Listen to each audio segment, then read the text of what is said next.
कर्पूरगौरं करुणावतारं संसारसारं भुजगेन्द्रहारं सदा वसन्तं हृदयारविन्दे भवं भवानी सहितं नमामि भवं भवानी सहितं नमामि। हर हर महादेव भक्तों, जय माता दी। मित्रों, आज हम सभी उत्तम चरित्र का पाठ करेंगे। उत्तम चरित्र में 5वें अध्याय से लेकर के 13वें अध्याय तक का पाठ होता है। तो चलिए सर्वप्रथम हम 5वें अध्याय का पाठ श्रवण करते हैं।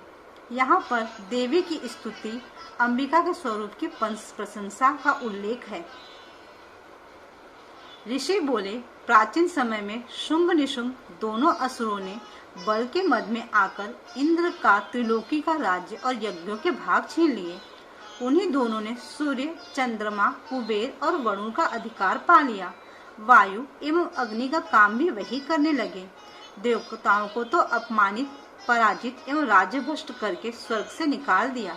जिनके अधिकार उन दोनों असुरों ने छीन लिए थे, वे सभी पराजित देवता अपराजिता देवी का स्मरण करने लगे कि उस देवी ने तो हमें वर दिया था कि आपत्ति काल में मेरा स्मरण करने पर तुम्हारे महान संकट क्षण में दूर कर दूंगी।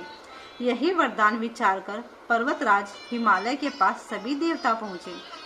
वहाँ भगवती की स्तुति करते हुए देवता बोले, देवी एवं महादेवी को नमस्कार है माँ, कोटि कोटि प्रणाम है। शिवा को सदा नमस्कार हो, प्रकृति भद्रा को नमस्कार हो। हम सनियम उस भगवती को प्रणाम करते हैं। रुद्र रूपा को नमस्कार, नित्य स्वरूपा गौरी एवं धात्री को नमो नमः। ज्योत्सना रूपिणी चंद्र स्वरूपा एवं सुखमयी को निरंतर नमो नमः। प्रणाम करने वालों की उन्नति करने वाली सिद्ध स्वरूपा को नमस्कार हो। दैत्यों की लक्ष्मी, राज्य लक्ष्मी, शिव शंकर पत्नी माता जी को नमो नमः हो। दुर्गा, संकट के पार कराने वाली दुर्ग पारा, सार रूपा सारा, सर्व कारिणी ख्याति कृष्णा, धुमा देवी को निरंतर नमस्कार हो। अत्यंत सुंदर एवं अत्यंत भयंकर रूप से उस देवी को बार बार प्रणाम हो माँ, कोटि कोटि प्रणाम। जगत के प्रतिष्ठा रूपा कृति देवी को नमो नमः। जो देवी सभी प्राणियों में चेतना कही जाती है, उसे बार बार नमस्कार हो माँ। जो देवी सभी प्राणियों में निद्रा रूप से कही गई है, उसे नमस्कार, उसे बार बार नमस्कार हो। जो देवी सभी जंतुओं में क्षुधा और छाया रूप से स्थित है, उसे नमस्कार, उसे बारंबार नमस्कार हो। जो देवी प्राणियों में क्षमा, शक्ति तथा तृष्णा रूप में स्थित है, उसे नमस्कार हो, उसे नमस्कार हो, उसे बारंबार नमस्कार हो। जो देवी सब प्राणियों में लज्जा, शांति और श्रद्धा रूप से स्थित है, उसे नमस्कार, उसे नमस्कार, उसे बारंबार नमस्कार हो। जो देवी सभी प्राणियों में कांति रूप में स्थित है, उसे नमस्कार, उन्हें बार बार नमस्कार हो। जो देवी सभी प्राणियों में भ्रांति, कांति और जो लक्ष्मी के रूप में स्थित है, उसे नमस्कार, उसे नमस्कार, उसे बारंबार नमस्कार हो। जो देवी समस्त जीव मात्र में वृत्ति रूप से स्थित है, उसको नमस्कार, उसको नमस्कार, उसको बारंबार नमस्कार हो। जो देवी समस्त जीव मात्र में स्मृति रूप में स्थित है, उसको नमस्कार, उसको नमस्कार, उसको बारंबार नमस्कार हो। जो देवी समस्त जीव मात्र में तुष्टि रूप से स्थित है, उनको नमस्कार है, कोटि कोटि प्रणाम है माँ, बारंबार प्रणाम है। जो देवी समस्त जीव मात्र में माता रूप से स्थित है, उसको नमस्कार, उसको नमस्कार है, उसको बारंबार नमस्कार है। जो देवी समस्त जीव मात्र में भ्रांति रूप से स्थित है, उसको नमस्कार है, उसको नमस्कार है, उसको बारंबार नमस्कार है। जो देवी समस्त इंद्रियों तथा पूर्ण जीव मात्र के अधिष्ठात्री हैं और समस्त जीव मात्र में निरंतर व्याप्त रहती हैं, उसको बार बार नमस्कार है। जो देवी इस सारे जगत में व्यापक होकर चैतन्य रूप में स्थित हैं, उसको नमस्कार है, उन्हें कोटि कोटि प्रणाम है। प्राचीन काल में अपने मनोरथों की सिद्धि के लिए देवताओं ने जिस देवी की स्तुति की, इसी प्रकार कई दिनों तक सुरपति इंद्र जिनकी सेवा करता रहा, वह मंगला रूपा परमेश्वरी हमारा मंगल एवं कल्याण करें और हमारी आपत्तियों को दूर करें। दुष्ट दैत्यों से सेनापति हम संत दुष्ट दैत्यों से संतापित हम संपूर्ण देवता जिस भगवती ईश्वरी को नमस्कार कर रहे हैं और भक्ति पूर्वक नम्रता के स्वरूप मनुष्यों द्वारा स्मरण किए जाने पर उनकी विपत्तियों का नाश कर देती हैं, वह हमारी भी सभी विपत्तियों को दूर करे। ऋषि बोले, हे राजन, सभी देवता जब इस प्रकार भगवती की स्तुति कर रहे थे, उस समय श्री गंगा जी के जल में स्नान करने के लिए श्री पार्वती जी आई। उस समय सुंदर भवों वाली पार्वती जी ने देवताओं से पूछा कि तुम लोग किसकी स्तुति कर रहे हो। तब उनके शरीर कोश से प्रकट होकर शिवा बोली, ये देवता तो शुंभ दैत्य से सताए हुए एवं संग्राम में निशुंभ से पराजित हुए मिलकर मेरी ही स्तुति कर रहे हैं। श्री पार्वती के शरीर कोश से श्री अंबिका जी का प्राकट्य हुआ। इसी कारण सारे संसार में कौशिकी नाम से प्रसिद्ध हुई। बोलिए माता कौशिकी की जय। इस प्रकार जब कौशिकी प्रकट हुई, श्री पार्वती जी रूप में काली हो गई, अतः हिमालय में रहने वाली कालिका नाम से विख्यात हुई। बोलिए माता कालिका की जय। उसके अनंतर शुंभ निशुंभ के सेवक चंड तथा मुंड ने वहां आकर उस अंबिका देवी को देखा, जो उस समय परम सुंदर रूप धारण कर रहे थे। उन दोनों ने शुंभ दैत्य को जाकर कहा कि हिमालय को अपनी कांति से प्रकाशित करती हुई परम सुंदर स्त्री वहां बैठी है। वैसा उत्तम परम सुंदर रूप किसी ने भी नहीं देखा होगा। हे असुरराज, वह देवी कौन होगी? इस बात का अब आप पता लगाइए, उसे ग्रहण कीजिए। वह स्त्री क्या है? रत्न ही है। उसके तो सभी अंग बड़े मनोहर हैं। अपनी दिव्य कांति से दिशाओं को प्रकाशित कर रही है। हे दैत्येंद्र, वह बैठी हुई है, आप जाकर उसे देख सकते हैं। हे प्रभु, जैसे भी हो आप उसे ग्रहण कीजिए। ऋषि बोले, तब चंडमुंड के वचन सुनकर शुंभ ने महाअसुर सुग्रीव को दूत बनाकर देवी के पास भेजा और कहा कि तुम मेरी ओर से उससे इस प्रकार से कहना और इस प्रकार का उपाय करना, जिससे कि वह प्रसन्न होकर अत्यंत शीघ्र ही यहाँ आ जाए। यह सुनकर दैत्य पर्वत के उस प्रदेश पर पहुंचा जो कि अत्यंत सुंदर था। वहां पर ही देवी बैठी हुई थी। वहां जाकर उसने देवी से मधुर वाणी द्वारा कोमल वचन कहे। दूत बोला, हे देवी, दैत्यों का स्वामी शुंभ तीनों लोगों में परमेश्वर है। मैं उसका दूत हूँ। मुझे उसने आपके पास भेजा है। मैं वहाँ जो उसकी आज्ञा न मानता हो तो उसे परास्त कर देता हूँ। उसने सभी देवता परास्त कर दिए हैं। अब आपके लिए जो संदेश है वह मुझसे सुनिए। उसने कहा है, सारी त्रिलोकी मेरी हो चुकी है। सभी देवता मेरे अधीन हैं। सभी यज्ञ भाग पृथक पृथक करके मैं ही पा रहा हूँ। त्रिलोकी भर के उत्तम सभी रत्न मेरे अधीन हो चुके हैं। इंद्र के श्रेष्ठ वाहन ऐरावत हाथी को मैंने छीन लिया है। देवताओं ने क्षीर समुद्र से उत्पन्न उच्च श्रेवा नामक अश्वरत्न प्रणाम करके मुझे भेंट कर दिया है, तथा और भी जितने देव, गंधर्व एवं नागों के पास रत्न रूप वस्तुएं थी, वे सब की सब हे सुंदरी मेरी हो चुकी हैं। हे देवी, अब हम तुमको स्त्रियों में रत्न मार रहे हैं। इस कारण अब आपको भी हमारे पास आ जाना चाहिए, क्योंकि हम तो रत्नों के भोक्ता हैं। अब तुम्हारी इच्छा है कि मुझे अथवा मेरे पराक्रमी भ्राता निशुंभ को, इन दोनों में से किसी को वर लो, क्योंकि तुम रत्न रूप हो। मेरे साथ विवाह कर लेने से तुम्हें अतुल्य ऐश्वर्य प्राप्त होगा। यह अपने बुद्धि के द्वारा सोच लो, फिर मेरे साथ विवाह कर लो। ऋषि बोले, जब इस प्रकार दूत ने देवी से कहा, तब वह जगत को धारण करने वाली भगवती देवी जी गंभीर होकर मंद मुस्कान करने लगी। हे दूत, तुमने जो कुछ कहा वह सत्य है, मिथ्या कुछ भी नहीं। इसमें संदेह नहीं कि शुंभ त्रिलोकी का स्वामी है और निशुंभ भी वैसा ही है, किंतु मैंने प्रतिज्ञा की हुई है। उसे किस प्रकार मैं मिथ्या करूं? प्रतिज्ञा इस प्रकार है कि जो मुझसे युद्ध में जीत ले एवं मेरा अभिमान तोड़ दे और संसार में मेरे समान बलधारी हो, वह मेरा भर्ता हो सकता है। शुंभ आए अथवा महिषासुर निशुंभ आए, मुझे जीतकर मेरा शीघ्रता से पारिग्रहण करे। दूत बोला, हे देवी, तुम्हें अभिमान है जो इस प्रकार की बातें मेरे सामने कर रही हो। भला कहीं त्रिलोकी में ऐसा कौन सा पुरुष है जो शुंभ निशुंभ को सामना कर सके। सारे देवता तो दूसरे दैत्यों का सामना भी नहीं कर सकते हैं। तू तो स्त्री है, फिर अकेली बैठी है। युद्ध भूमि में इंद्रादिक सभी देवता जिस शुंभ आदि दैत्यों के सामने न ठहर सके, भला तू स्त्री होते हुए उनका सामना कैसे कर सकेगी। इस तरह चले चलने से तुम्हारी प्रतिष्ठा होगी, अन्यथा जब वे तुम्हारे केस पकड़कर घसीटते हुए ले जाएंगे तो तुम्हारा गौरव नष्ट हो जाएगा। देवी बोली, हे दूत, इसमें कोई संशय नहीं कि शुंभ बलवान है और निशुंभ भी पराक्रमी है, पर मैं करूं तो क्या करूं। प्रतिज्ञा करने से पहले यह बात मैंने नहीं सोची थी। अब तुम जाकर असुरराज को मेरी यह बात कह दो, फिर जो उसे उचित दिखाई दे वे वही करे।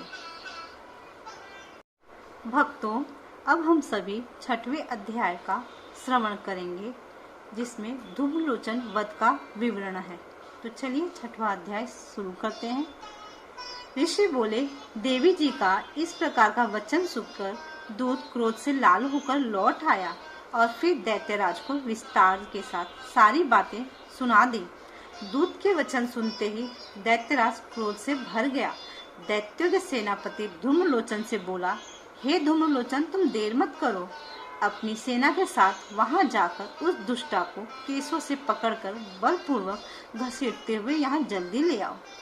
उसकी रक्षा यदि कोई भी वहां दूसरा उपस्थित हो, चाहे वह देवता, यक्ष, गंधर्व कोई भी हो, उसे मार डालो।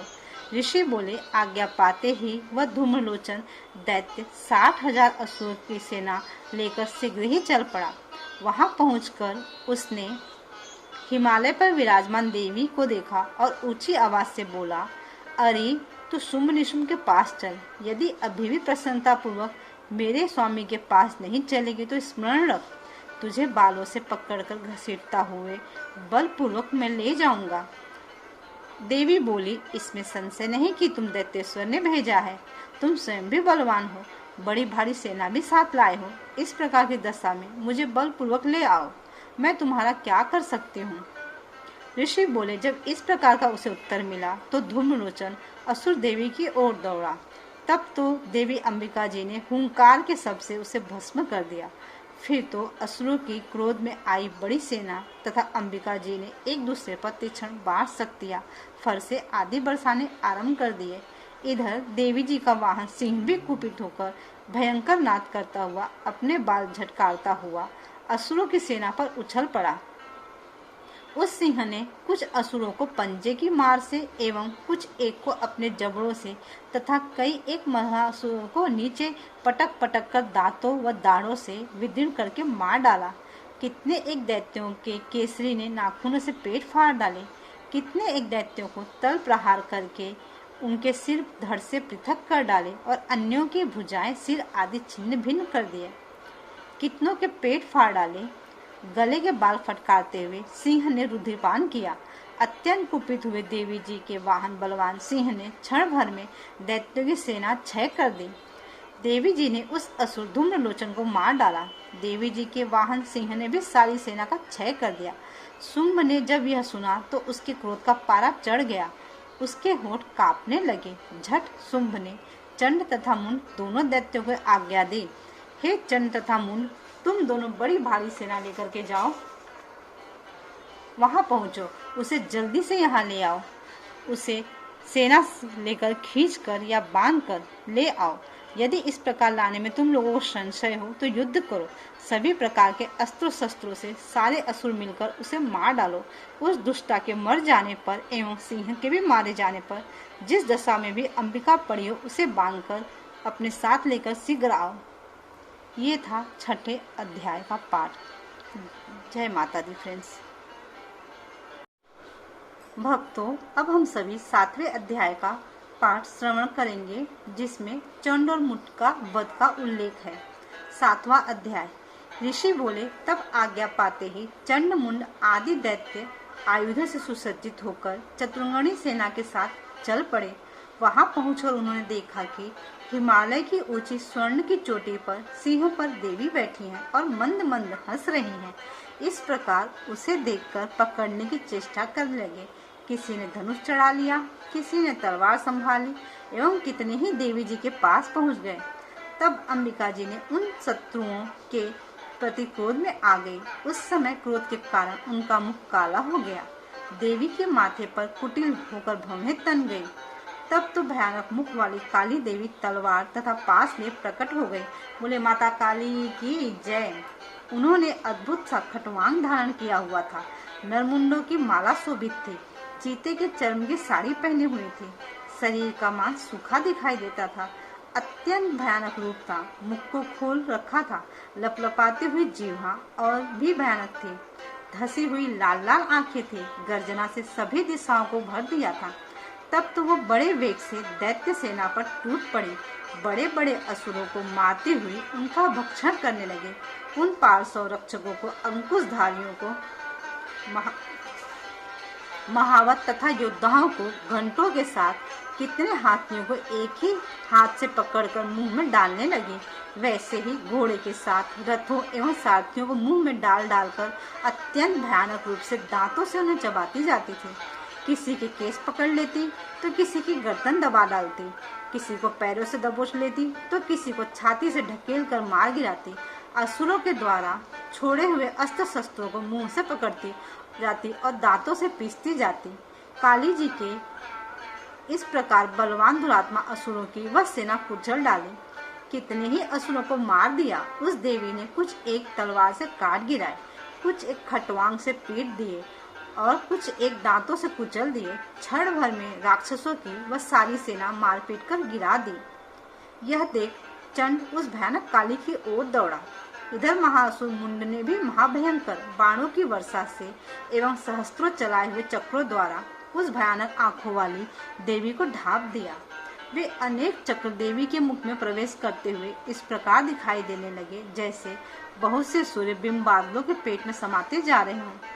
तब तो जिसके भयानक मुख के भीतर जिसका देख सकना भी कठिन था, ऐसे दांतों के प्रकाश से दमकती हुई अत्यंत क्रोध में आकर भयानक गर्जना करती हुई काली भीषण अट्टहास करने लगी। तब हूँ करती हुई बड़ी तलवार लिए हुए देवी चंड पर कूद पड़ी। उसे बालों से पकड़कर उसी तलवार से झट चंड का सिर काट दिया। तब चंड को इस प्रकार मारा गया देखकर मुंड भी देवी की ओर दौड़ा। कुपित काली ने तलवार से मारकर पृथ्वी पर मुंड को भी गिरा दिया। महाबली मुंड को मरा हुआ देखकर और सेना का नाश देखकर सेना भयभीत होकर इधर उधर भाग गई। अनंता काली जी ने चंड तथा मुंड के सिर हाथ में लिए और फिर भयानक अट्टहास करती हुई चंडिका के पास पहुंचकर बोली, मैंने यह चंड और मुंड नामी महापशु आपकी भेंट चढ़ा दिए। अब तो शुंभ निशुंभ का आप स्वयं वध करना। ऋषि बोले, अपने सम्मुख लाए गए चंड मुंड महासुरों को देखकर कल्याणी चंडिका काली से ललित वचन में बोली, हे देवी कालिके, क्योंकि तुम चंड मुंड को लेकर मेरे पास आई हो, इस कारण लोक में चामुंडा नाम से तुम्हारी ख्याति होगी। बोले चामुंडा माता की जय। भक्तों, ये था 7वें अध्याय का पाठ। या देवी सर्वभूतेषु मातृरूपेण संस्थिता नमस्तस्यै नमस्तस्यै नमस्तस्यै नमो नमः। जय माता दी भक्तों, हर हर महादेव फ्रेंड्स। आज हम सभी दुर्गा सप्तशती के 8वें अध्याय का पाठ श्रवण करेंगे। 8वें अध्याय में रक्त बीज का वध का वर्णन है। तो चलिए अध्याय स्टार्ट करते हैं। ऋषि बोले, चंड मुंड दोनों दैत्यों के मारे जाने पर एवं बहुत सी सेना के भी क्षय हो जाने पर असुरराज महाप्रतापी शुंभ के चित्त में भारी क्रोध पैदा हो गया। उसने सभी दैत्यों की सेना को युद्ध के लिए आज्ञा दे दी। उसने कहा, आज 86 उधायुद्ध सेनापति अपनी सारी सेना को लेकर चले। असुर 84 कंबु सेनापति भी अपने साथ के साथ युद्ध के लिए निकले और मेरी आज्ञा से 50 करोड़ वीर कुल के असुर तथा 100 धर्म कुल के सेनापति सेनाओं के साथ कूच कर दें और फिर मेरी आज्ञा से कालिका, कालिक, मौर्य, दोहर्द, कालिकेय अब सभी असुर तैयार होकर शीघ्र प्रस्थान करें। भयंकर शासन करने वाले असुरराज शुंभ ने इस प्रकार आज्ञा देकर स्वयं भी बहुत सी सेनाओं के साथ प्रस्थान कर दिया। जब चंडिका ने देखा अब इस ओर भयानक सेना लेकर निशुंभ आ रहा है, तब तो उन्होंने अपने धनुष की टंकार करके पृथ्वी आकाश के मध्य भाग को बुझा दिया। हे राजन, उस समय सिंह ने भी बड़ी भारी गर्जना की। फिर अंबिका जी ने घंटा बजाकर उस गर्जना को और भी अधिक बढ़ा दिया। उस शब्द को सुनकर दैत्य सेनाओं ने आकर चारों ओर से देवी, सिंह और काली को क्रोध के साथ घेर लिया। इसी अवसर के मध्य में हे राजन, दैत्यों के नाश के लिए तथा देवताओं की वृद्धि के लिए अत्यंत बल एवं पराक्रम से संपन्न होकर ब्रह्मा, विष्णु, शिव, कार्तिक स्वामी, इंद्र आदि देवों की शक्तियां उन्हीं के शरीरों से निकलकर उन्हीं रूपों से चंडिका के पास आ गई। जिस देवता का जो रूप जैसे भूषण तथा वाहन है, उन्हीं वस्तुओं से संपन्न होकर वह देवता शक्ति वही रूप धारण करके दैत्यों के साथ युद्ध करने आ गई।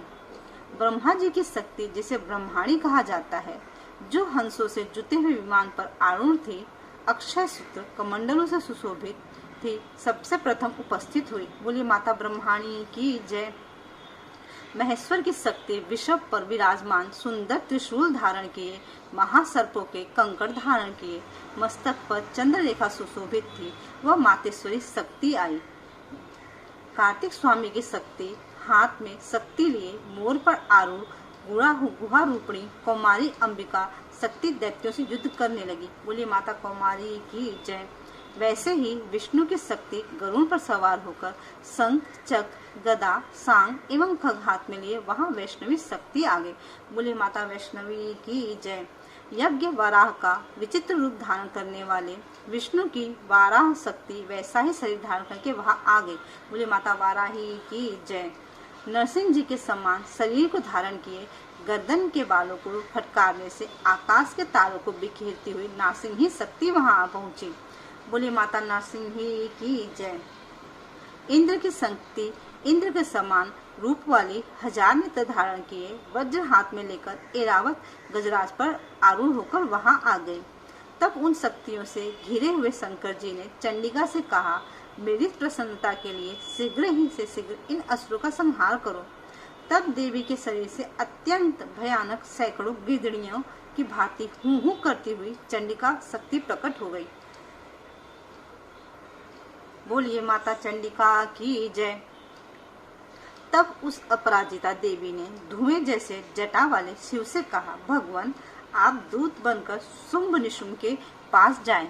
वहां जाकर उन महाभिमानी शुंभ निशुंभ दानवों को तथा युद्ध में आए हुए दूसरे दानवों को भी कहे कि हे दानवों, यदि तुम जीना चाहते हो तो त्रिलोकी का राज्य इंद्र प्राप्त करें, सभी देवता यज्ञ भाग पाएं और तुम लोग पाताल में चले जाओ। यदि तुम्हें कुछ बल का अभिमान और है, युद्ध की अभिलाषा हो तो आ जाओ, ताकि तुम्हारे मान से मेरी गिदड़ियां तृप्त हो जाएं। इस दूत रूप में स्वयं शिव को ही देवी जी ने नियुक्त किया।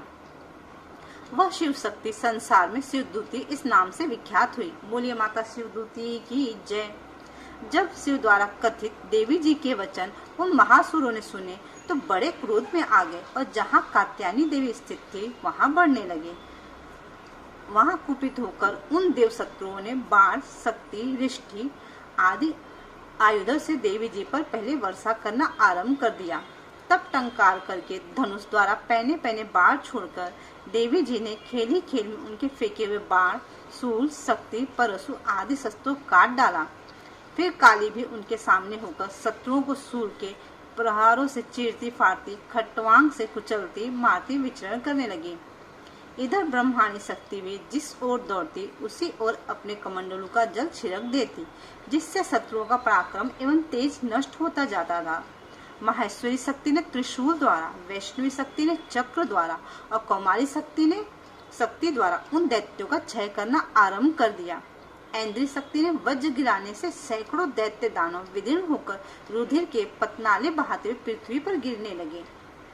वाराही शक्ति ने तो कुछ एक को तुंड प्रहार से मार गिराया। कितने दैत्यों की छातियां अपने दाढ़ों के अग्रभाग से चीर डाली। वाराह मूर्ति ने चक्र द्वारा बहुत से दैत्य चीर फाड़ डाले।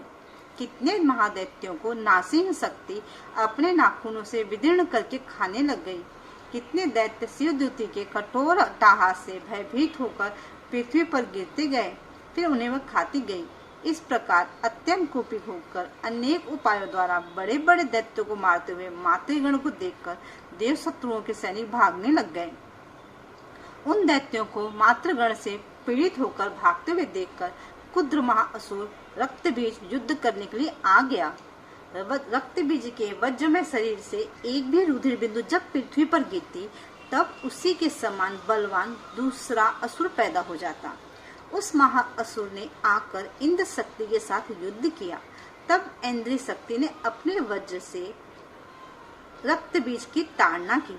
वज्र के लगते ही उसके शरीर से बहुत से योद्धा पैदा हो गए, जिनका स्वरूप पराक्रम रक्तबीज के समान था। जितनी भी रक्त की बूंदें शरीर से गिरती थी, उनके उतने ही उसके सदृश बलवीर पराक्रमी पुरुष उत्पन्न हो गए। वे रक्त से उत्पन्न हुए पुरुष भी अत्यंत भयानक अस्त्र शस्त्र से सुशोभित होकर मातृगणों के साथ लड़ने लगे। फिर ऐन्द्री ने वज्र से उसका सिर छत विछत कर दिया। उसके रुधिर से वह उठा, तब हजारों पुरुष उस रुधिर से पैदा हो गए। वैष्णवी शक्ति ने चक्र द्वारा उसे मारा। ऐन्द्री ने गदा द्वारा असुरराज की ताड़ना की। वैष्णवी ने चक्र से छत होने पर उसके शरीर से जब ही रुधिर स्राव हुआ, उससे हजारों उसी के समान महासुर पैदा हो गए, जिनसे संपूर्ण जगत भर गया। यहाँ पर बताया गया, जब रक्तबीज था ना, जैसे उसको इंद्र जी ने मारा, इंद्राणी शक्ति ने मारा, तो उसके शरीर से उसी के समान बहुत सारे और भी रक्तबीज पैदा हो गए। जैसे धरती पर उसके शरीर से रक्त की बूंदें गिरती ना, तो हर एक बूंद के साथ एक रक्तबीज नया पैदा हो जाता। ऐसे करके पूरी धरती जो थी ना, त्रिलोकी, वो भर गई रक्तबीज राक्षस से। कौमारी ने शक्ति से उसे मारा। वाराही ने तलवार से, माहेश्वरी ने महाअसुर रक्तबीज का त्रिशूल से हनन किया। माताएं, अलग अलग माताएं जो थी, माता के स्वरूप थे, वो सभी उसे अलग अलग अपने अपने उसे आयुध से मार रही थी। उस दैत्य ने भी गदा द्वारा सभी मातृगणों को पृथक पृथक मारा। उस समय रक्तबीज बड़े क्रोध में समाविष्ट था।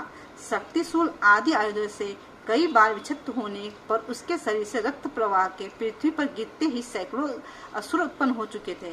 दैत्य के रुधिर से उत्पन्न उन असुरों से सारा जगत व्याप्त हो गया। देवताओं को डरा एवं उदास देखकर तब शीघ्र ही चंडिका ने काली से कहा, चामुंडे, अपना मुख तुम अधिक विस्तार से फैला लो। मेरे शस्त्र के प्रहार से जैसे गिरते हुए रुधिर बूंद को और बिंदुओं से उत्पन्न महादैत्यों को अपने वेगवान मुख द्वारा खाती जाओ और युद्ध भूमि में रुद्रोपतन इन महादैत्यों का भक्षण करते घूमती रहो। यहाँ माता चंडिका ने काली जी से प्रार्थना की कि हे चामुंडे, अब आप जो मुख बड़ा कर लें, और जैसे मैं राक्षसों को मारूंगी, उनके शरीर से जो खून तो आप पीती ही जाओ, साथ साथ उन राक्षसों को भी खाती जाओ। इस प्रकार कहकर चंडिका ने रक्तबीज पर त्रिशूल से प्रहार किया। फिर काली ने रक्तबीज का रुधिर मुख से ग्रहण कर लिया। उस दैत्य ने भी चंडिका पर गदा चलाई, किंतु उस गदापात द्वारा चंडिका को कुछ भी वेदना न हुई। रक्तबीज के छत विछत शरीर से जो बहुत सा रुधिर गिरने लगा, उसे चामुंडा मुख द्वारा पीती गई, और जो रक्तपात से दैत्य उत्पन्न हो गए थे, उन्हें भी मुख में डालती गई। इस प्रकार चामुंडा ने सभी दैत्य खा डाले और रक्तबीज का रुधिर भी पी डाला। तब देवी ने शूल, वज्र, तलवार, रिष्टि आदि आयुधों से हीन उस महाअसुर रक्तबीज को मार दिया। शस्त्र समूहों से आहत होकर वो पृथ्वी पर गिरा। हे राजन, रुधिर तो उसका चामुंडा ने पी ही लिया था। उसकी मृत्यु होने पर देवता परम प्रसन्न हुए। मातृगण उसके रुधिर पान के मद से उन्मत्त होकर नृत्य करने लगी। ये था 8वें अध्याय का पाठ। अब हम सभी 9वें अध्याय का पाठ श्रवण करेंगे।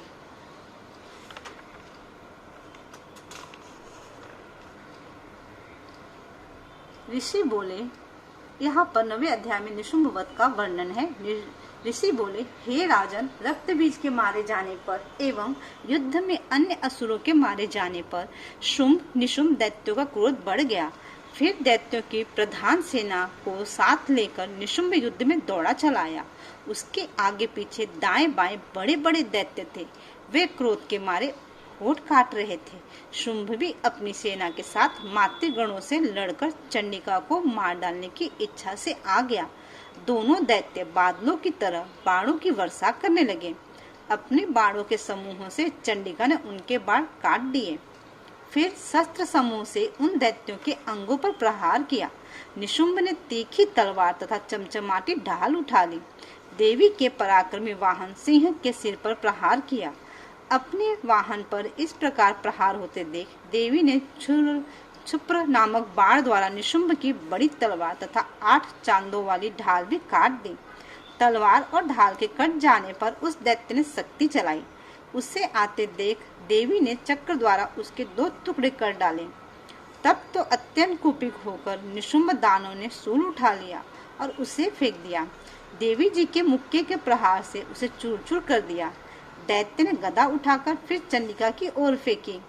देवी ने उसे भी त्रिशूल द्वारा काट दिया और वो भस्म हो गई।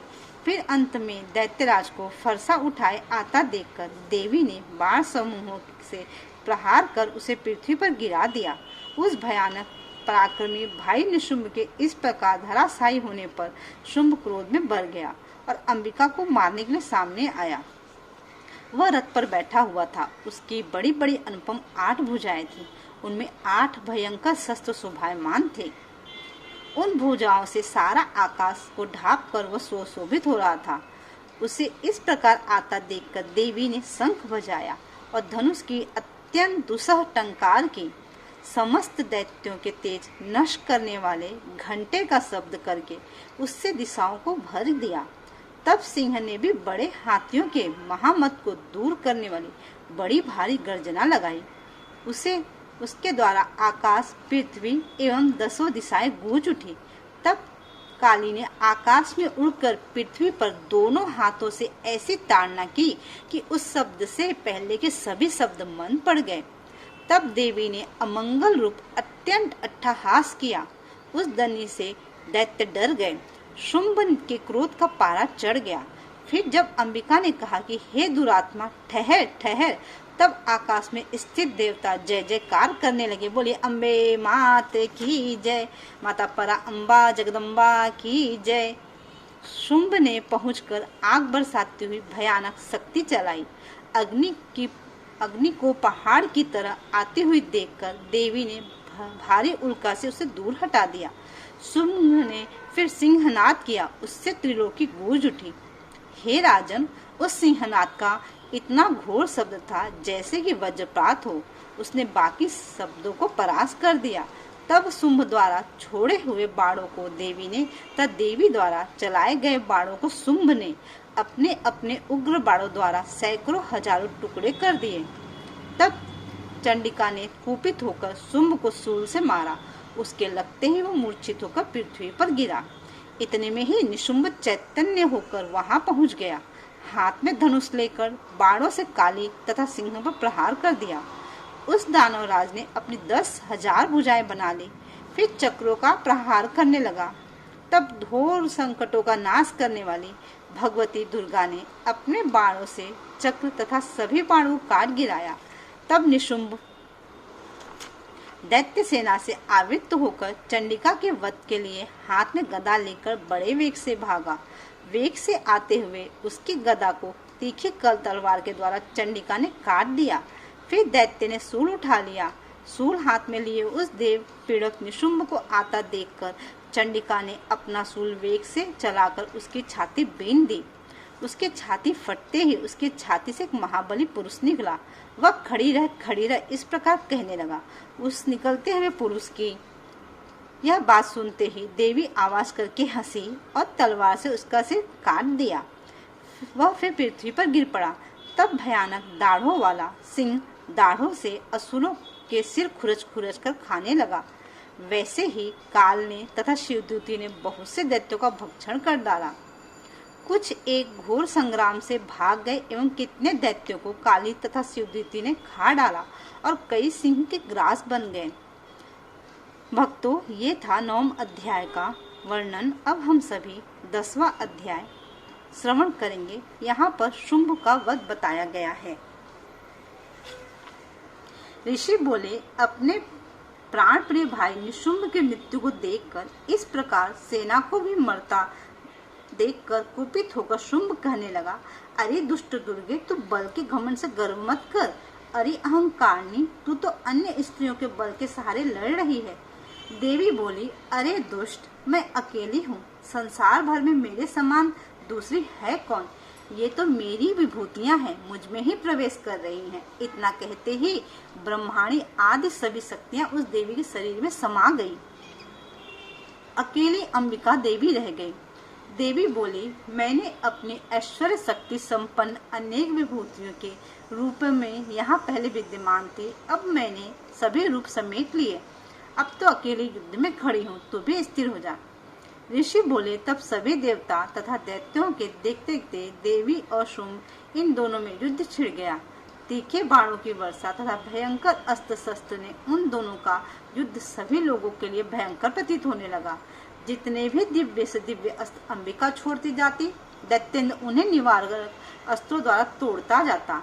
इसी प्रकार परमेश्वरी अंबिका ने भी खेल खेल में हुंकारादि शब्दों द्वारा दैत्य से छोड़ दिए दिव्य शस्त्रों को तोड़ती गई।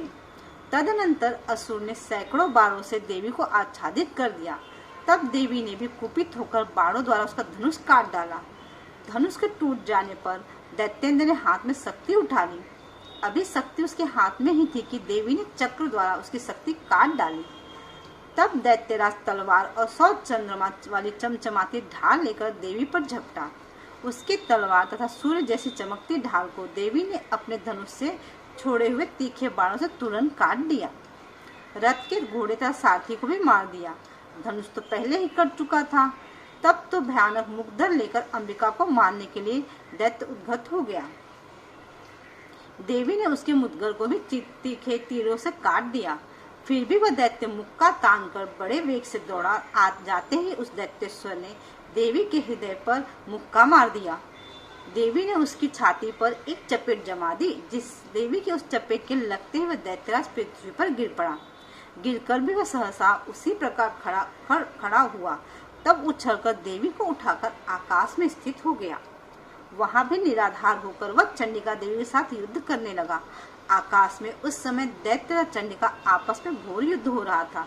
वह युद्ध मुनियों के लिए विस्मय कारक था। अब अंबिका ने उसके साथ देर तक युद्ध करते करते दैत्य को उठा लिया और उसे पृथ्वी पर पटक दिया। देवी द्वारा पटका हुआ वह पृथ्वी पर आकर खड़ा हो गया। मुक्का तान वह दुष्ट देवी को मारने की इच्छा से बड़े वेग से दौड़ा। तब उस दैत्य को आता हुआ देखकर देवी ने उसकी छाती में त्रिशूल भोंक दिया और पृथ्वी पर गिरा दिया। देवी के शूल के छत विछत होकर पृथ्वी पर पड़ते ही उसके प्राण निकल गए। बोलिए अम्बे मात की जय। उसका गिरना भी समुद्र एवं द्वीप एवं पर्वतों के समान सारी पृथ्वी को हिला देने वाला था। उस दुरात्मा के मरते ही सारा जगत स्वस्थ एवं प्रसन्न हो गया। आकाश भी बहुत ही साफ दिखाई देने लगा। पहले जो उपद्रवी मेघ उठ रहे थे तथा उल्कापात हो रहे थे, वे सभी शांत हो गए। दैत्यों के मारे जाने पर नदियां भी अपने अपने मार्ग पर चलने लगी। उसकी मृत्यु होते ही सभी देवताओं के मन प्रसन्न हो गए। गंधर्व मनोहर गायन करने लगे। अप्सरागण नाचने लगी। दूसरे बाजे बजाने लगे। वायु पवित्र होकर चलने लगी। सूर्य उज्जवल होकर चमकने लगा। शांत हुई अग्निशालाओं की अग्नियां जलने लगी। दिशाओं की भयंकर आवाजें शांत हो गई। प्रजा सुखी और सर्वत्र शांति का साम्राज्य हो गया।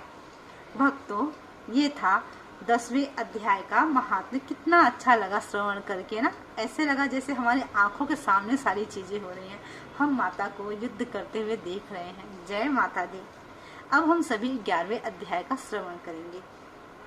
यहाँ पर देवताओं द्वारा देवी की स्तुति एवं देवी द्वारा देवताओं का वरदान वर्णन किया गया है। आप सभी ध्यान से श्रवण करें। ऋषि बोले, देवी जी ने जब दैत्यराज महाअसुर शुंभ का वध कर दिया, तब इंद्रादिक सभी देवता अग्नि को मुख्य करके अपने मनोरथ सिद्धि के लाभ से सभी दिशाओं को दमकते हुए मुख कमलों से प्रकाशित करते हुए उस कात्यायनी देवी की स्तुति करने लगे। देवता बोले, हे शरणागतों के संकट निवारणी देवी, हम पर प्रसन्न होइए। हे सारे जगत की माता, हे विश्वेश्वरी, विश्व आप ही हो। हे देवी, आपने सारे जगत को मोहित कर रखा है। पृथ्वी पर आपकी प्रसन्नता से ही मुक्ति का लाभ होता है। हे देवी जी, सभी विद्याएं आपका भेद हैं। जगत भर की सभी स्त्रियां आपकी मूर्तियां हैं। हे जगदम्बे, आप अकेले ने ही सारे जगत को व्याप्त किया हुआ है। आपकी स्तुति क्या हो सकती है? आप तो स्तुति से परे हो एवं परावाणी हो। जब आप सबके आधार, स्वर्ग एवं मुक्ति देने वाली हो, इसी से आपकी स्तुति होगी। आपकी स्तुति के लिए अन्य कौन सी उत्तम मुक्तियां हो सकती हैं? सारे जनों के हृदय में बुद्धि रूप होकर आप ही स्थित हो। हे देवी, स्वर्ग एवं मोक्ष देने वाली नारायणी, आपको नमस्कार है। माँ, कोटि कोटि प्रणाम है। माते, कष्टाधिक रूप से सबकी रक्षा कीजिए। हे देवी, आप चर अचर की स्वामिनी हो। आप ही एकमात्र जगत का आधार हो। पृथ्वी स्वरूप में विराज रही हो। बोले माता पृथ्वी की जय। देवी जी, आपका पराक्रम अलंघनीय है। आप ही जल स्वरूप में स्थित होकर इस सारे विश्व को तृप्त कर रही हो। अनंत पराक्रम वाली आप ही वैष्णवी शक्ति हो। विश्व भर के परम बीज माया विश्व का उपसंहार करने में समर्थ हे नारायणी देवी, आपको नमस्कार है। माँ, कोटि कोटि प्रणाम है। हे देवी, आप सभी मंगलों को देने वाली मंगला, सभी अर्थों को सिद्ध करने वाली शिवा, शरणागत रक्षक हो, तीनों नेत्र वाली हे नारायणी, आपको नमस्कार हो। नमस्कार है माँ। आप ही सृष्टि, स्थिति एवं संहार करने में सनातनी शक्ति स्वरूप हो। आप गुणमयी एवं गुणों का आधार हो। हे नारायणी देवी, आपको नमस्कार है माँ। कोटि कोटि प्रणाम है माँ। शरण में आए हुए दीन दुखियों की रक्षा करने में संलग्न, सबके संकट निवारण करने वाली आपको नमस्कार हो माँ। कोटि कोटि प्रणाम है। हंसों से जुते हुए विमान पर विराजमान ब्रह्माणी के रूप में को धारण करने वाली, कुसुमित्रित जल छिड़कने वाली नारायणी देवी, आपको नमस्कार है माँ। कोटि कोटि प्रणाम है। माहेश्वरी के रूप से त्रिशूल, चंद्रमा और सर्पों को धारण करने वाली, महाविषव पर बैठने वाली नारायणी, आपको नमस्कार है माँ। कोटि कोटि प्रणाम है माँ। मोर तथा मुर्गों से आवित्र महाशक्ति, कर्म धारण करने वाली, महापाप रहित कौमारी रूप में स्थित हे नारायणी, आपको नमस्कार है माँ। कोटि कोटि प्रणाम है। शंख, चक्र, गदा, सांग इन उत्तम अस्त्रों को धारण करने वाली वैष्णवी शक्ति रूप प्रसन्न हो हे नारायणी, आपको नमस्कार है माँ। कोटि कोटि प्रणाम है माँ। हाथ में भयंकर चक्र धारण किए, दाढ़ों पर पृथ्वी को उठाए हुए वाराह रूप धारणी शिवे नारायणी, आपको नमस्कार हो माँ। कोटि कोटि प्रणाम है माँ। भयानक नरसिंह का रूप धारण करके दैत्यों का वध करने के लिए उद्यमशील, त्रिलोकी की रक्षा करने में परायण नारायणी, आपको नमस्कार है माँ। कोटि कोटि प्रणाम है। हजारों उज्जवल नेत्र धारण करने वाले किरीट धारणी, महावज्र धारणी, वित्तासुर के प्राण हरने वाली इंद्र शक्ति रूपा नारायणी, आपको नमस्कार है माँ। कोटि कोटि प्रणाम है माँ। शिवदूत के स्वरूप से दैत्यों की बड़ी सेना का नाश करने वाली, महानाद करने वाली, भयंकर रूप वाली नारायणी, आपको नमस्कार है माँ। कोटि कोटि प्रणाम है।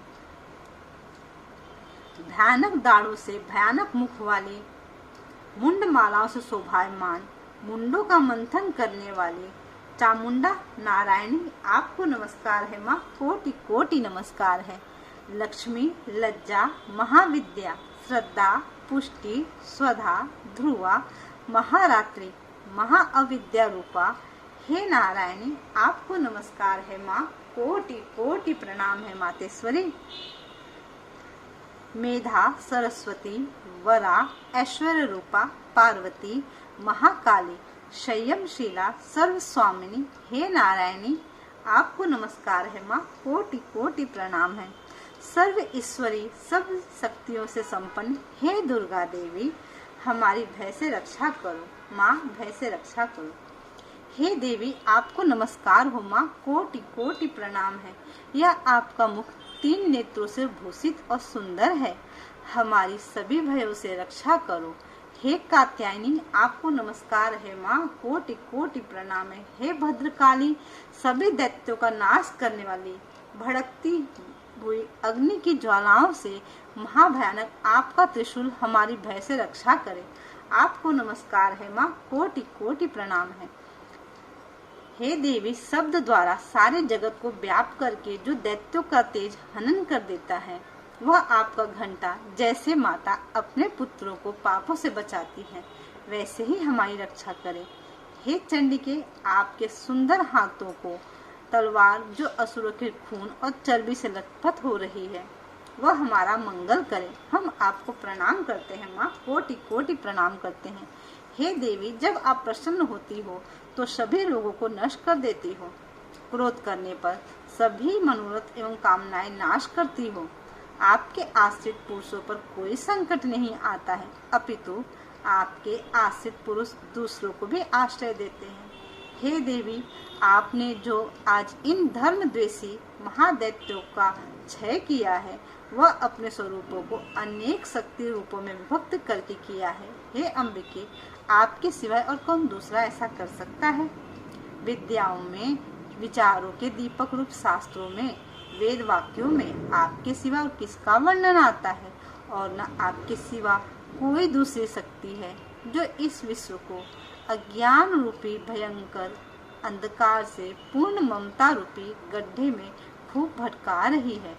जहाँ राक्षस हो, विष वाले सर्प हो, जहाँ शत्रु हो, जहाँ पर डाकू का दल आ जाए, वन में आग लग रही हो, एवं समुद्र के मध्य में जहाँ कहीं उपस्थित होकर आप विश्व की रक्षा कर लेती हो। हे विश्वेश्वरी, आप विश्व की रक्षा करती हो, विश्वरूप होकर विश्व को धारण करती हो। आप विश्वेश्वर से वंदनीय हो। जो पुरुष आपको प्रणाम करते हैं माँ, कोटि कोटि प्रणाम है। प्रभु, कोटि कोटि प्रणाम है। भगवान,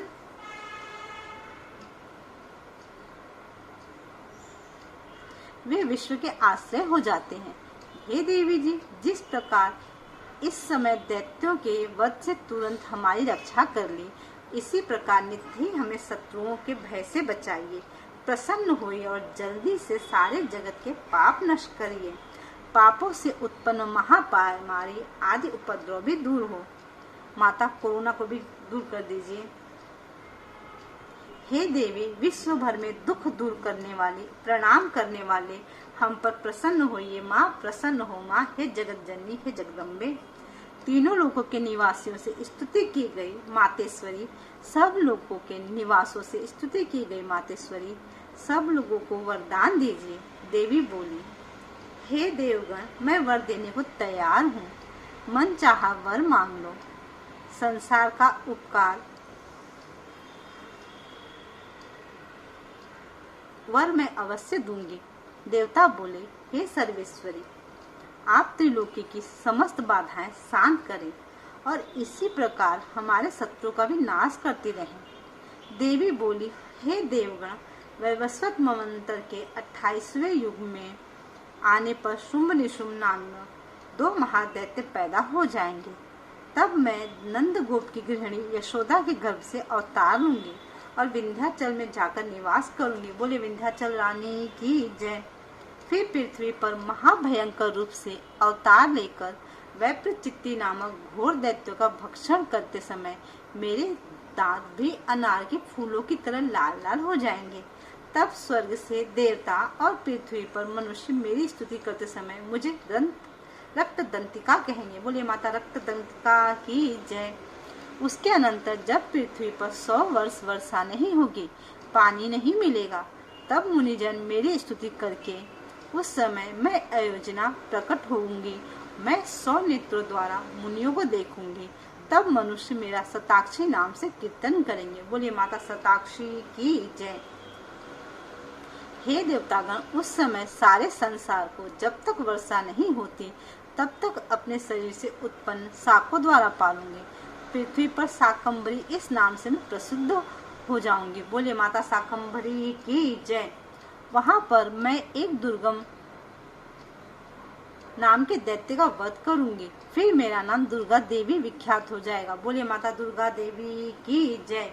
फिर जब मैं भयानक रूप धारण करके हिमालय पर रहने वाले राक्षसों का मुनियों की रक्षा के लिए भक्षण करूंगी, उस समय सभी मुनि भक्ति भाव से नम्र होकर मेरी स्तुति करेंगे।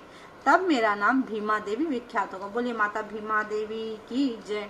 फिर जब अरुण नामक दैत्य तीनों लोक में भारी उपद्रव मचाएगा, तब त्रिलोकी की रक्षा के लिए 6 पंजों वाले असंख्य भ्रमरों का रूप धारण करके उस महाअसुर का वध करूंगी। उस समय मुझे ब्राह्मणी कहकर लोग सर्वत्र मेरी स्तुति करेंगे। बोले माता ब्राह्मणी की जय। इसी प्रकार जब जब भी लोकों में दैत्यों द्वारा बाधाएं उपस्थित होंगी, तब तब मैं अवतार लेकर शत्रु का नाश करूंगी। भक्तों, ये था 11वें अध्याय का श्रवण हम सभी ने किया। अब मैं 12वें अध्याय का श्रवण करूंगी, पाठ करूंगी आप सभी, और हम सभी मिलकर श्रवण करेंगे। जयंती मंगला काली भद्रकाली कपालिनी दुर्गा क्षमा शिवा धात्री स्वाहा स्वधा नमोस्तुते। हर हर महादेव भक्तों, जय माता दी फ्रेंड्स। आज हम सभी दुर्गा सप्तशती के 12वें अध्याय का चरित्र का पाठ करेंगे और साथ में 13वें अध्याय का भी श्रवण करेंगे। आज 12वें अध्याय में देवी चरित्रों के पाठ का महात्म्य बताया गया है। तो चलिए स्टार्ट करते हैं श्रवण। एक बार सभी प्यार से बोलेंगे, जय माता दी, हर हर महादेव। देवी बोली, जो पुरुष एकाग्र होकर इन स्तोत्रों से नित्य मेरी स्तुति करेगा, उसकी सभी बाधाएं मैं निसंशय नाश कर दूंगी। और जो मधुकैटभ का नाश, महिषासुर का घात एवं शुंभ निशुंभ इन दोनों के वध आदि का कीर्तन करेंगे, और जो एकाग्र होकर अष्टमी, चतुर्दशी, नवमी तिथियों में भक्ति पूर्वक मेरे इन उत्तम चरित्रों का महात्म्य सुनेंगे, उन्हें किसी प्रकार का अनिष्ट स्पर्श नहीं कर सकेगा। न पापों से उत्पन्न आपत्तियां उन्हें दुखित कर सकेंगे, न दरिद्रता प्राप्त होगी, न प्रिय का वियोग होगा, शत्रु का भय नहीं होगा, लुटेरे तथा राजा से भी कोई भय नहीं आएगा, और न शस्त्रों से, न अग्नि से, न जलराशि से भय कभी भी न होगा। इसलिए मेरा महात्म्य एकाग्र चित्त होकर पढ़ना चाहिए एवं भक्ति से सदा सुनना चाहिए। मेरा चरित्र परम मंगलदायक है। महामारी से उत्पन्न सभी उपद्रवों को तथा तीनों तापों को मेरा महात्म्य शांत कर देता है। मेरे जिस मंदिर में मेरा यह महात्म्य पढ़ा जा रहा हो, उस स्थान का मैं कभी त्याग नहीं करती हूँ। वहाँ मेरा सदा सन्निधान रहता है। बलिदान, पूजा, अग्निहोत्र एवं महोत्सव में इस मेरे चरित्र का पाठ करें और श्रवण करें। इस प्रकार विधि जानकर अथवा बिना जाने बलि, पूजा, हवन आदि जो कुछ भी करेगा, उसे मैं प्रीति पूर्वक ग्रहण कर लेती हूँ। शरद काल में मेरी वार्षिक महापूजा की जाती है। उस अवसर पर जो मेरे इस महात्म्य को भक्ति के साथ सुनेगा, उसकी सभी बाधाएं निवृत्त हो जाएंगी और वह धन, धान्य, पुत्र आदि से संयुक्त हो जाएगा। मेरी उस पर कृपा होगी, इसमें संशय नहीं है। मेरे इस महात्म्य को, मेरी उत्पत्ति का पवित्र गाथाओं को एवं युद्ध में मेरे पराक्रम को जो मनुष्य सुनेगा, वह सर्वथा निर्भय हो जाएगा। मेरे महात्म्य सुनने वाले मनुष्यों के शत्रु नष्ट हो जाते हैं, कल्याण प्राप्त होता है और कुल आनंदित रहता है। सभी शांति कर्मों में स्वप्न देखने पर, ग्रहों की दारुण पीड़ा होने पर मेरा महात्म्य श्रवण करें, उसके सभी उपद्रव शांत हो जाते हैं, ग्रहों की दारुण पीड़ाएं निवृत्त हो जाती हैं। मनुष्य का देखा हुआ बुरा स्वप्न सुख स्वप्न में हो जाता है। बाल ग्रहों द्वारा पीड़ित बालकों के लिए यह महात्म्य शांतिदायक है। मनुष्यों में फूट हो जाने पर यह महात्मा मित्रता कराने में परम उत्तम है। सभी दुराचारियों के बल का भली भांति नाश कर देता है। पढ़ने से ही राक्षस, भूत, पिशाच आदि का नाश हो जाता है और मेरा यह सारा महात्मा मेरी सन्निधि प्राप्त करा देता है। पुष्प, अर्घ, दीप, धूप, गंध तथा उत्तम दीपों द्वारा मेरे पूजन से, ब्राह्मणों को भोजन कराने से, होम से, प्रतिदिन के अभिषेक से और भी अनेक प्रकार के भोगों पदार्थों के दान से वर्ष भर जो मेरे अर्पण करके आराधना करते हैं, इससे जो मुझे प्रसन्नता होती है, वही प्रसन्नता मेरे इस महात्म्य के एक बार सुनने से हो जाती है। इसे सुनते ही सब पाप नष्ट हो जाते हैं, फिर आरोग्य प्राप्त होता है। मेरी उत्पत्तियों का कीर्तन तो सभी भूतों से रक्षा करता है। युद्ध में वर्णित मेरा जो चरित्र दुष्ट दैत्यों के नाश करने वाला है, उसके श्रवण करने पर मनुष्य को बैरियों से किसी प्रकार का भय नहीं रहता है। हे देवतागण, तुम लोगों ने जो मेरी स्तुतियां की है एवं ब्रह्म ऋषियों ने जो की है और ब्रह्मा जी ने जो की है, वे सभी मंगलमय बुद्धि देती हैं। वन में शून्य स्थान पर अथवा वन की अग्नि से घिर जाने पर, शून्य स्थान में डाकुओं से घिर जाने पर, शत्रुओं द्वारा पकड़े जाने पर अथवा वन में शेर, चीता एवं जंगली हाथियों के पीछा करने पर, क्रोध में आकर राजा ने वध की आज्ञा दे दी हो या कैद में पड़ गया हो अथवा महासमुद्र में जहाज पर बैठ जाने के बाद भारी तूफान आ जाए, उससे जहाज डगमगाने लगे, ऐसे अवसर पर घोर संग्राम में शस्त्रों का पहाड़ होने लगे, सब प्रकार की बाधाएं पड़ रही हो, किसी महापीड़ा से व्याकुल हो, इस प्रकार की सभी घोर विपत्तियों से इस मेरे चरित्र का स्मरण करने वाला पुरुष छूट जाता है। मेरे प्रभाव से शेर आदि हिंसक पशु, डाकू तथा शत्रु मेरे चरित्र के स्मरण करने वाले पुरुष से भी दूर भाग जाते हैं। ऋषि बोले, इतना कहकर भयंकर पराक्रम वाली भगवती चंडिका सभी देवताओं के देखते वहां पर अंतर ध्यान हो गए। बोले, अम्बे माते की जय। वे सभी देवता निर्भय होकर पहले के समान अपने अपने अधिकार प्राप्त करके अपने अपने यज्ञ भागों के भोक्ता हुए। बाकी दैत्यों का हाल सुनिए। जबकि देव शत्रु शुंभ युद्ध में मारा गया, जो इस जगत में विध्वंस पर तुला हुआ था, जो अतुल भयंकर महापराक्रमी था, उसके मारे जाने पर और महापराक्रमी निशुंभ के भी मारे जाने पर बाकी बचे खुचे दैत्य पाताल में भाग गए। हे राजन, इसी प्रकार भगवती जगदम्बिका नित्य स्वरूपा देवी हैं। पुनः पुनः प्रकट होकर जगत की रक्षा किया करती हैं। यह देवी जी विश्व का मोहन करती हैं, वही जगत को पैदा करती हैं, उसी के आगे प्रार्थना करने पर संतुष्ट हो जाती हैं, फिर ज्ञान एवं रिद्धि प्रदान करती हैं। हे राजन, उसी ने ही सारे संसार को व्याप्त कर रखा है। महाप्रलय काल में महामारी के स्वरूप से ही यह देवी ब्रह्मांड भर में व्याप्त हो जाती हैं। वही देवी समय समय में महामारी हो जाती हैं। अजन्मा होते हुए भी वह सृष्टि रूप हो जाती हैं।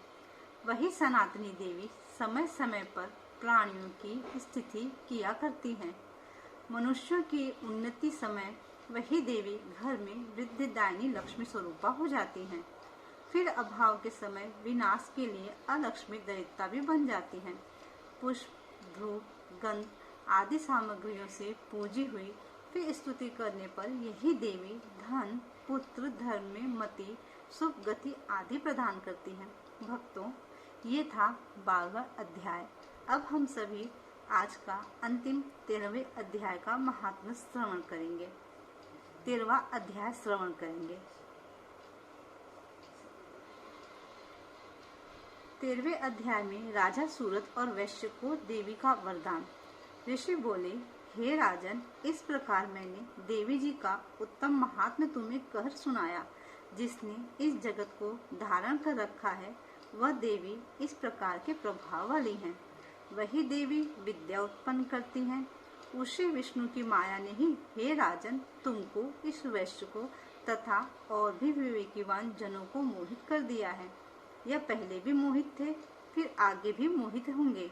इसलिए हे महाराज, तुम उसी परमेश्वरी की शरण में जाओ, क्योंकि वही देवी आराधना करने पर मनुष्यों को भोग, स्वर्ण एवं मोक्ष आदि प्रदान किया करती हैं।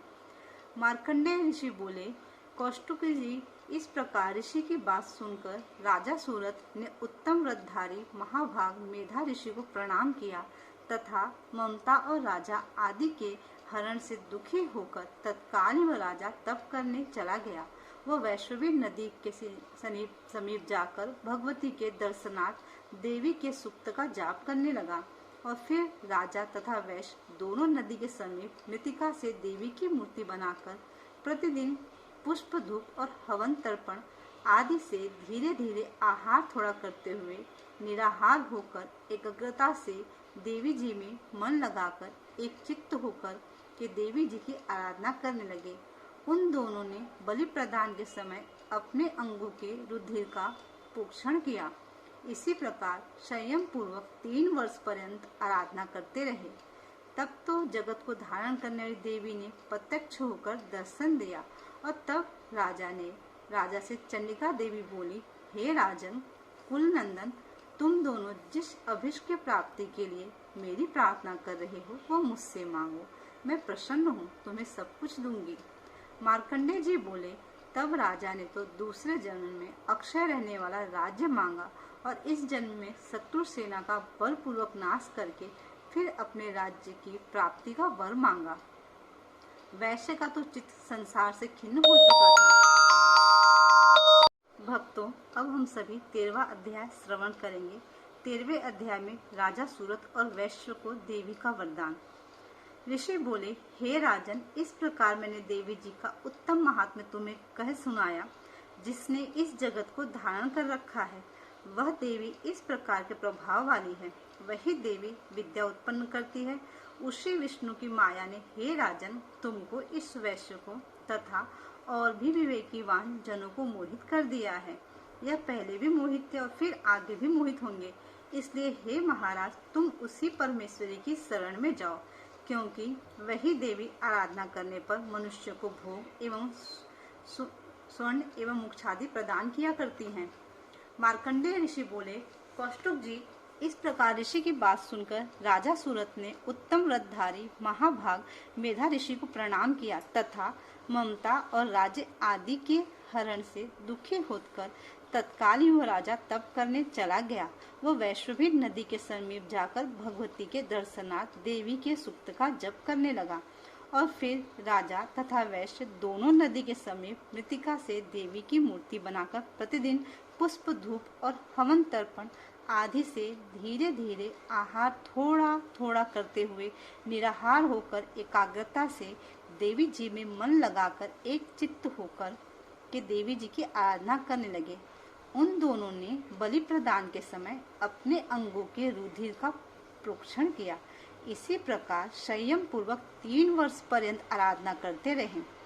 तब तो जगत को धारण करने वाली देवी ने प्रत्यक्ष होकर दर्शन दिया और तब राजा से चंडिका देवी बोली, हे राजन, हे कुलनंदन, तुम दोनों जिस अभिष्ट की प्राप्ति के लिए मेरी प्रार्थना कर रहे हो वह मुझसे मांगो, मैं प्रसन्न हूँ, तुम्हें सब कुछ दूंगी। मार्कंडेय जी बोले, तब राजा ने तो दूसरे जन्म में अक्षय रहने वाला राज्य मांगा और इस जन्म में शत्रु सेना का बलपूर्वक नाश करके फिर अपने राज्य की प्राप्ति का वर मांगा। वैश्य का तो चित्त संसार से खिन्न हो चुका था, इसलिए उस बुद्धिमान ने उस ज्ञान का वर मांगा जिसके द्वारा संसार की अहंता, ममतात्मक आसक्ति नष्ट हो जाती है। देवी बोली, हे राजन, थोड़े दिनों तक तुम अपना राज्य पालोगे, कठिनता के बिना ही अपने शत्रुओं का नाश करोगे, वहीं पर तुम्हारा राज्य स्थिर हो जाएगा। फिर देहांत होने पर सूर्य देव के अंश द्वारा जन्म पाकर इस पृथ्वी पर आप सामर्णिक नाम के मनु होंगे। हे श्रेष्ठ वैश्य, तुमने जो उत्तम वर मांगा है मैं उस वर को देती हूँ। मोक्ष प्राप्ति के लिए तुम्हें उस ज्ञान की प्राप्ति होगी। मार्कंडेय जी बोले, इस प्रकार देवी जी ने उन्हें अभिलाषित कर दिए। फिर उन दोनों की भक्ति पूर्वक की हुई स्तुति से प्रसन्न होकर देवी तत्काल अंतर्धान हो गई। इस प्रकार वह क्षत्रिय श्रेष्ठ सूरत देवी से वर पाकर फिर सूर्य से उत्पन्न होकर सावर्णिक नामक मनु होगा। फ्रेंड्स, ये था 13वें अध्याय। भक्तों, मेरी आप सभी के श्री चरणों में कोटि कोटि नमन है। और अगर आपको वीडियो अच्छी लगी है तो आप लोग लाइक करें, और साथ में आपके कोई क्वेश्चन है पूजा पाठ से रिलेटेड, नवरात्रि से रिलेटेड, तो आप प्लीज़ कर सकते हैं। आप सभी वेलकम हैं। जय श्री राधे, हर हर महादेव, जय माता दी।